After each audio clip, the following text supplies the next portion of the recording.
Oh man, very comfortable. Like you said, I think one of the things I pride myself on is separation. You kind of got to view it as disrespect if someone wants to play man on man, and so for me, it's just at my size, you can't rely on contested catches, jumping up over the top of people. You got to get separation. So that's what I strive to get separation all the time, man zone, whatever it is, and in the slot, I feel like you got a two-way go at all times, and you can be a mismatch. So I don't view like being small as a disadvantage. You almost view it as an advantage. Britton, we saw you return kickoffs. You haven't always been in there. Yeah. Do you feel like it's something you're still in the conversation for? Or, Yeah. A little bit. I think with this kickoff rule, there's going to be a lot of trial and error for the first 3 or 4 weeks of the season for every team. As of now, you're going to want bigger body types, most likely. I mean, you're returning it every play. It almost turns into inside zone. So I think you're going to see mostly running backs throughout the league, or bigger receivers. But Coach Clay has talked to me about, because I've got great vision, depending on certain schemes and things, you definitely want to put a guy like me in there. So because you got to be fearless on this kickoff return. You can't dance around. It's got to be one cut, get vertical, and trust. And that's tough to do. And so, it can turn into something like punt return. It's something that I feel like I know I'd be good at, but also there's a durability aspect of probably going to get 5 or 6 a game, So you'll probably see a rotation of guys. If I were to place a bet on it, I'd say you'll see 4 guys per game. So. You talked about those option routes a little bit. How much is that extra chemistry to get with the quarterback and working with that? Oh, it's huge. Option routes are either the riskiest play in the playbook or the most highest completion percentage play in the playbook. That's why Smitty's so good at it, right? And so it's not a risky play if you're on the same page with the quarterback, and that's why it's everyone's third down go-to play, because it's like you have a 4-way go basically on an option route. So if you and the quarterback aren't on the same page, it could be a pick, it could be a bad play, but if you're on the same page, how do you defend it? You don't make the wrong decision. So when you combine that with the ability to get separation, that's why I love the slot. You get those option routes, you get those opportunities, and obviously Smitty commands a lot of attention with those, but if I ever get those opportunities, I feel so confident that I can do it, and I've done it all throughout my entire career in practice. You just haven't gotten many opportunities in the game. And you know how offense is in the preseason, it's pretty vanilla. Yeah. You're not showing a lot of your stuff. If anyone judges our offense in the preseason, it's not. Yeah. We're not showing a lot, so. In the same vein, no one is. Sometimes you got to go outside. So obviously, people are going to look at your size and say, can he play outside? How much do you think you've improved at that aspect? Oh, a lot. That's what I feel like I've learned the most from Smitty, because it's not like he's huge, right? Yeah. He's playing outside. I ran a 4.4 at my pro day. It's not like I'm a slow guy. When you compare me to someone like John Ross, I feel like a very slow man. But anyone in that 4.4 range, I feel like you still are a threat on the outside to get vertical and grab some attention.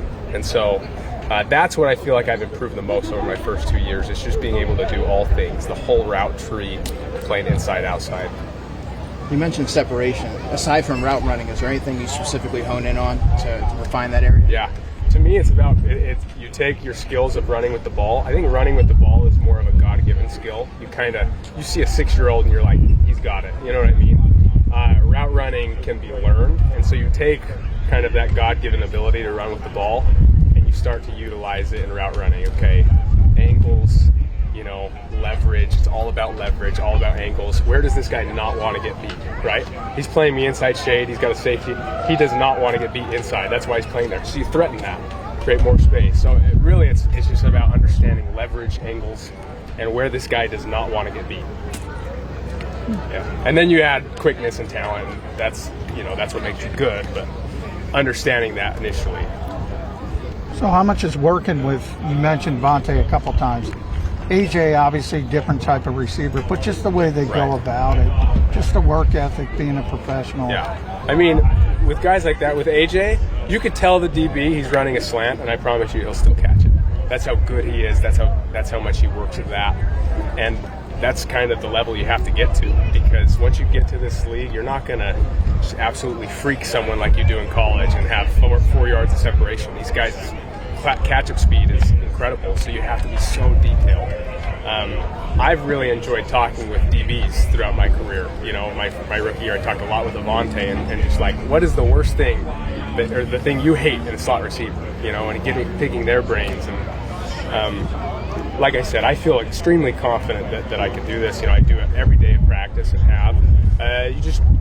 You wait for your opportunities in a game. What is it that he hated most? What? You said Avante Maddox. What did he hate most? People who understand leverage. Any good receiver who understands how to attack leverage, utilize leverage against the DB, it's hard because they have to protect whatever side is vulnerable, and so you use that against them. And one-on-ones today, you matched up with Cooper a lot. Is that someone you've talked with in that way? Yeah, totally. I mean, Cooper and I sit by each other at team meeting. I love Cooper. Goofy guy. And so I think Cooper's kind of getting back to it. You know, he's been out for a little bit, but when you have veterans in each position group, it's so nice because, I mean, even someone like Quignon, the difference in him in the spring compared to now is night and day. And I think it's just because he's been a fly on the wall in meetings and understanding things like that. So I've really loved seeing the growth of him, and Cooper too, but he's just been injured, so I haven't been able to see him too much. Cooper's goofy. He's quiet, but not because he's shy. And so he'll say something under his breath that's like hilarious, but like, you don't know if he's being shy or if he's just like, that's his demeanor, you know what I mean? So I sit by him in meetings, I hear all his little subtle comments. It's pretty funny.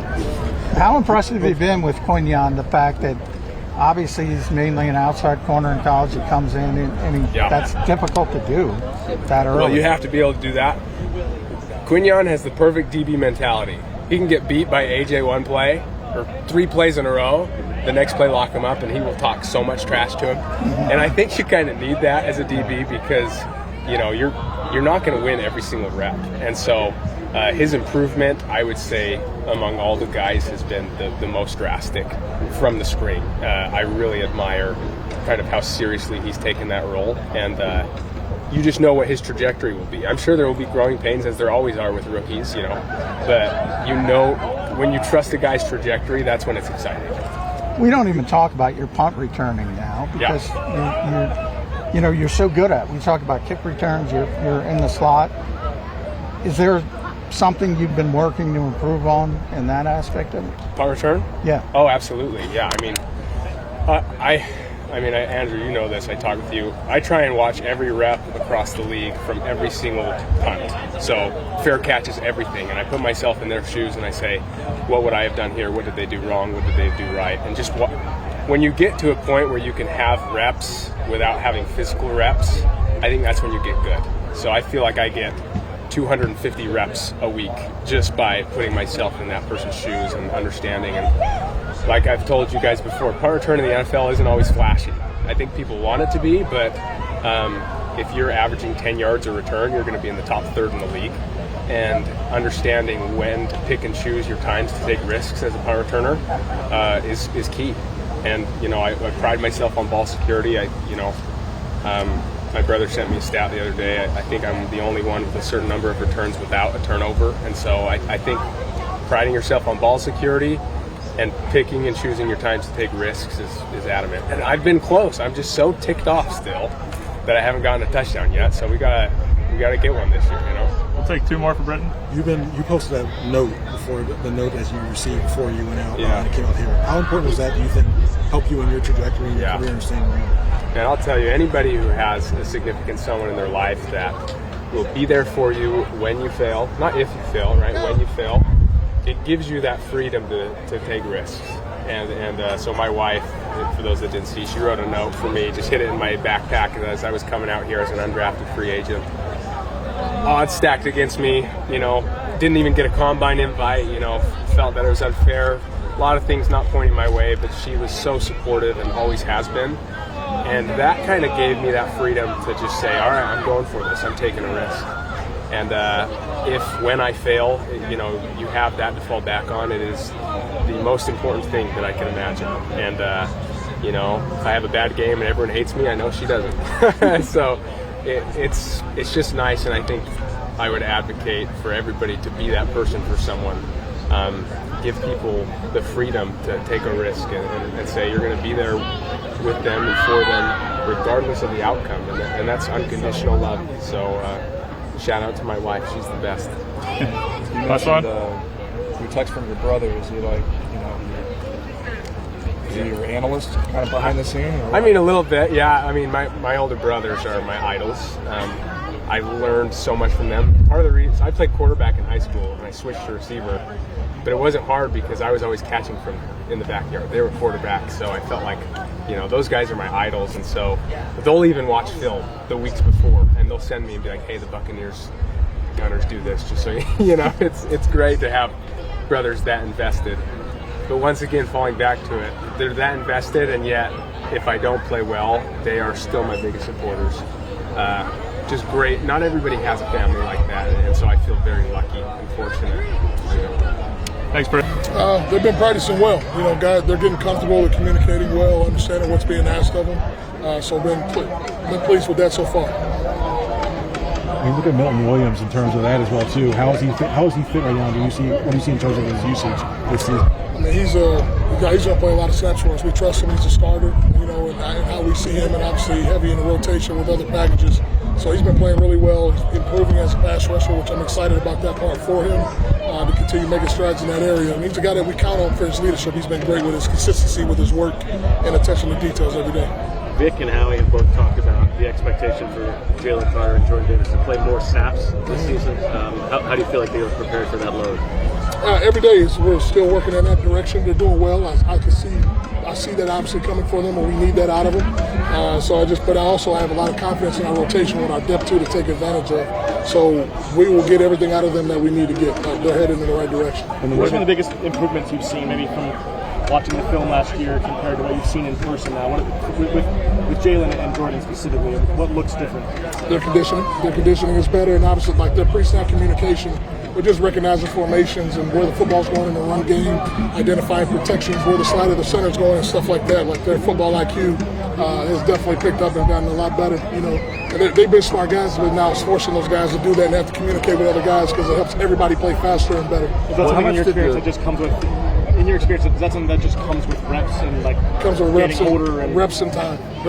And how much with the personnel here popped out some things that you might be able to do differently than what you're accustomed to? I would just say, just the amount of the talent and the depth here is just the ability to play a lot of guys to keep people fresh. It's something that's really good. That's not, you generally don't always have that with most NFL teams, but Howie has done a great job of getting those guys in. So you keep guys fresh here. In the way that you can, what is you and Vic's vision for the defensive line? A lot of that stuff goes, game by game and what's needed. So it's hard to sit there and describe that all out in one setting, but depending game by game, how we handle things by our adjustments on the opponent will dictate a lot of stuff. So to answer that right now would be a little premature. In terms of talent and traits, what is the most special thing about Jalen? I mean, he has everything in his body that you're looking for, so it's a matter of just continue to develop every day, make sure your effort is matching your talent level, and then everything else will take care of itself. How's his personality in the meeting room? Excellent. Just getting familiar with him, I talked about before in the pre-draft process. He's an attentive guy and he's smart. A lot of people, I don't know if they really kind of give him enough credit for that. He's an intelligent football player, but in the meeting room, he asks all the right questions. You can hold him accountable when he doesn't do something right, and he takes the criticism and constructive criticism. You move forward, so he's been excellent. He likes to joke a little bit too. Does that come out? Oh yeah, he has personality, but all D linemen have that. What makes Jalen a fit on the outside? Just because of his initial quickness off the ball, he can run, he can bend edges. Like I said, he has a lot of tools in his body, as a lot of people well know. So he doesn't have to always line up as a 3. He can line up outside edge of the tackle and still win out there as well, whether winning on outside edge rushes or powering the tackle back. So he has all those skills and traits. When did that dawn on you all, your discovery process of the offseason? You didn't see it in college. You didn't look at his film. So he's always had that. What do you like the depth? What have you seen from Morrow specifically? Motor runs all day long. Really developed as a pass rusher. Plays with excellent length in his arms and being able to get off of blocks. So his game has really came along. And all the guys, like Thomas Booker's done the same thing. Marlon's done a great job as well.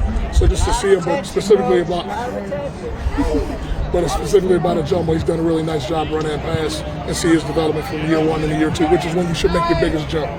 Do you feel like Jordan's really embraced that conditioning piece of it? It seems like he understands how important it is now. Yeah, I mean, the kid wants it. And a lot of time with young people, you got to be patient. They don't always understand it right away. And I always use learning BG's story when I got here. He struggled early on in his career, and then you figure things out, and the next thing you know, that you become beloved in the city. And the kid has a lot. He does have pride in himself. He does want to be great. He wants it. He does. And he's made that commitment to himself, and now it's about the consistency every single day. And he's done that. So really, really proud of where he's going, but we got a long way to go. So let's just keep challenging him to do that every day. How much does BG nag you about wanting to go inside? He doesn't have to nag me. I want him in there. Give him all his, listen, when you have that collection of talent, group of guys, you want to get them all out there. It's a battle for the reps, and it keeps the competition and the spirit high. So he does. He wants a shot. So maybe I gave him too many the other day in practice, but he enjoyed it. As a former defensive coordinator yourself, what makes this dynamic interesting, or what makes it unique about coaching here and working with Vic? One, familiar with him, and obviously with Vic, he's always evolving and changing certain things. So kind of seeing where he's gone with his scheme, what adjustments he's made. I always ask him inside, what made him make an adjustment or change, because it's for my own personal growth too, for that. And then obviously being able to get back with the big guys, that's my whole position, so it feels good being able to coach these guys every day. Like I said, you're not blessed enough in this league to get all the guys that we have, so it's a unique group of people. Do you have a snap count number in mind for Jordan and Jalen, or is that something that's going to change week to week? It could change week to week. So it's hard to put a number on that. That changes week to week, depending on how things go, the flow of the game, how we do offensively, third downs, all those things, how the fluctuation of the game goes could change. So it's hard to put a number on that. If somebody was to look to the film and say, hey, you know what, that's a Clint Hurtt coach guy, what characteristics would they have? Somebody plays physical, plays hard, and relentless effort. That's all. That's the biggest thing, and they're going to be fundamentally sound. That's Jordan Davis is at the podium. You mentioned that Jordan personal Davis growth. is at How do the you balance that? Also, you obviously got a job to do, but also working with different coaches across the league. Some are open books, some aren't. How do you kind of balance all those things? Just the same way for players, you got to pay attention to meetings to get the little nuggets. As a coach, you got to do the same things.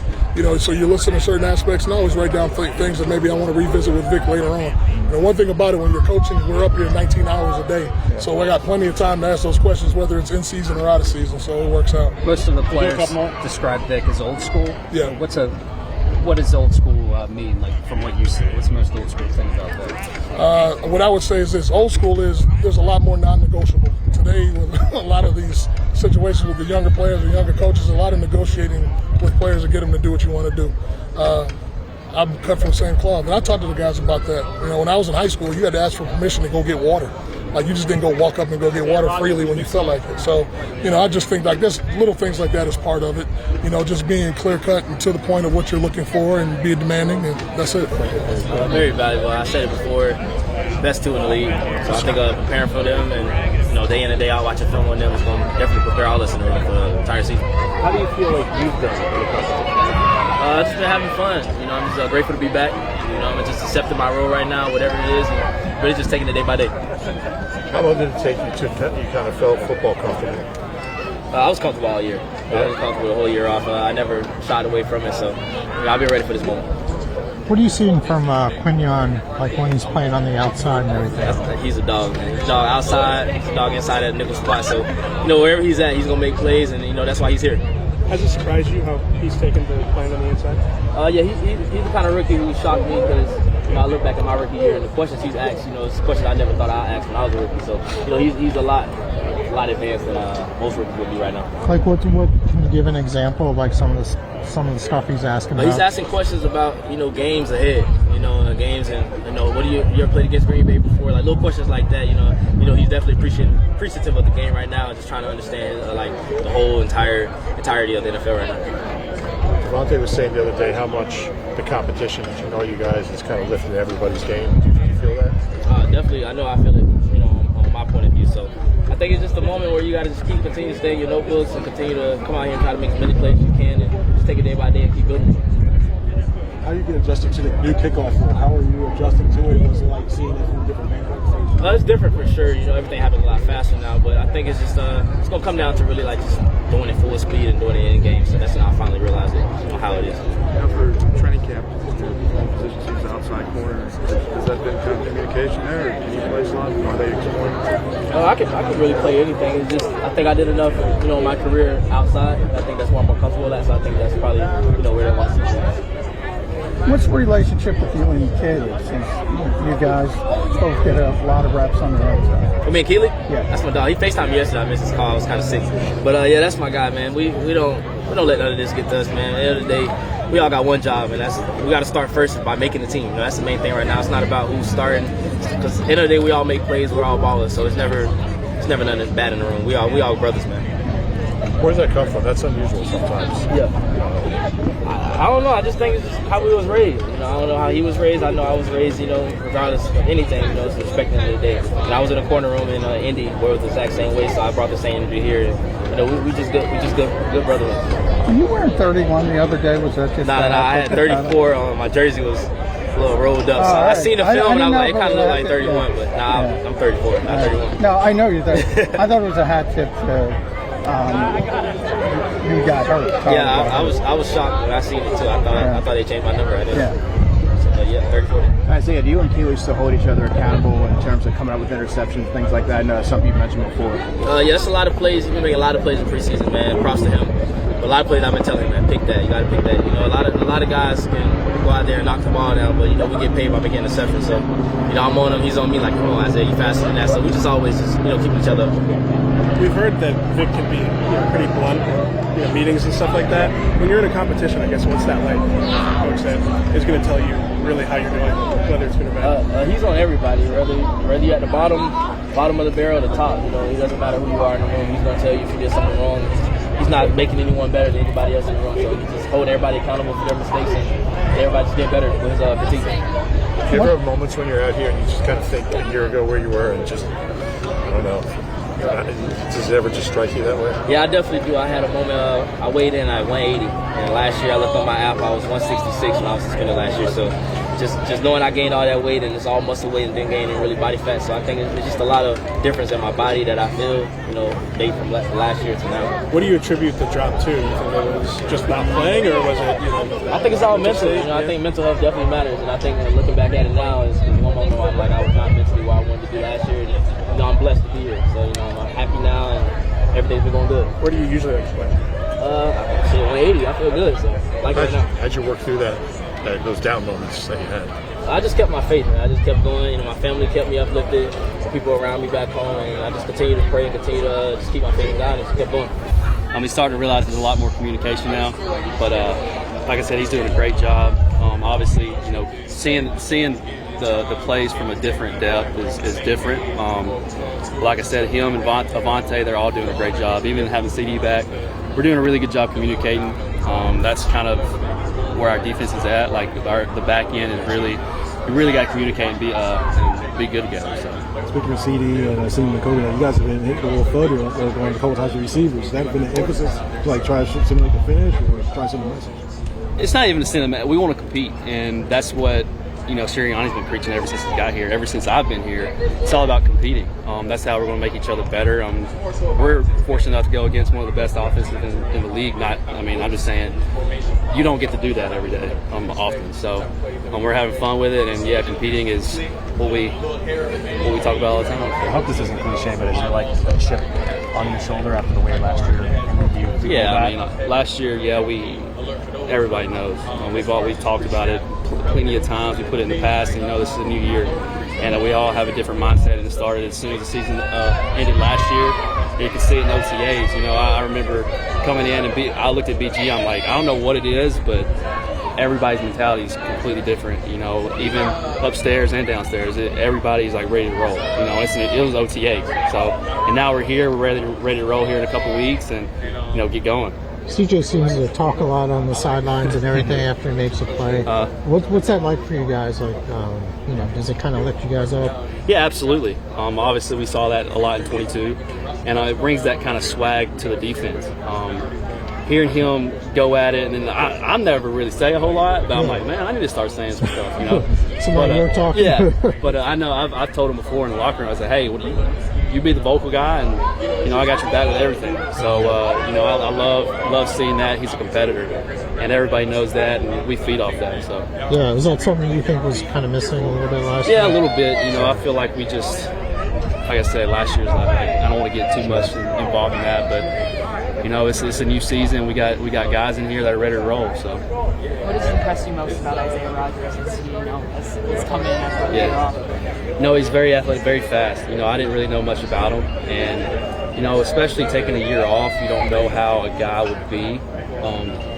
Man, it seemed like he played. You know, he came in ready to roll. He was in shape. He does a great job. Very, very, very smart. And that's what you want on the outside. You don't have to really communicate a whole bunch to him.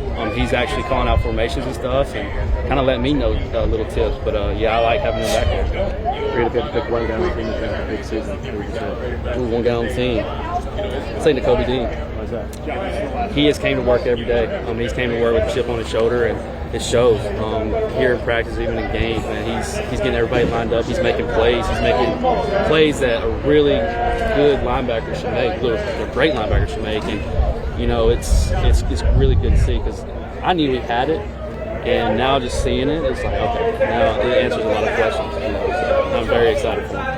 I know it's only been a week since Cooper came back and everything, but what are you noticing about him, like a nickel? Is he doing any work at safety? Have you noticed? He's right now is nickel in the corner.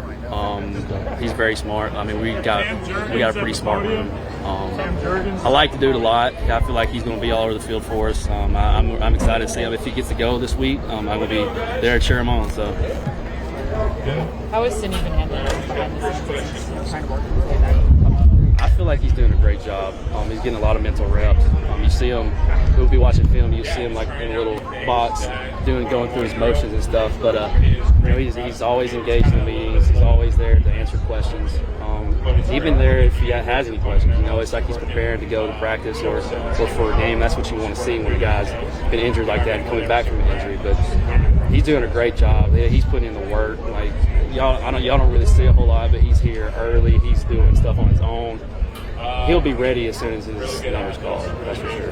I know it's been some limited time that you've been around him, but Caden Stearns, what have you seen from him? You know, I haven't been able to see a whole lot. I just heard a lot about him. I mean, he was behind Justin Simmons, and I'm sure being in that room, you got to be smart and just learn from him. It's pretty cool. But he sits beside me when we go to meetings, and I can hear him answering questions like he's been in the room the whole time. So that's what you like to hear.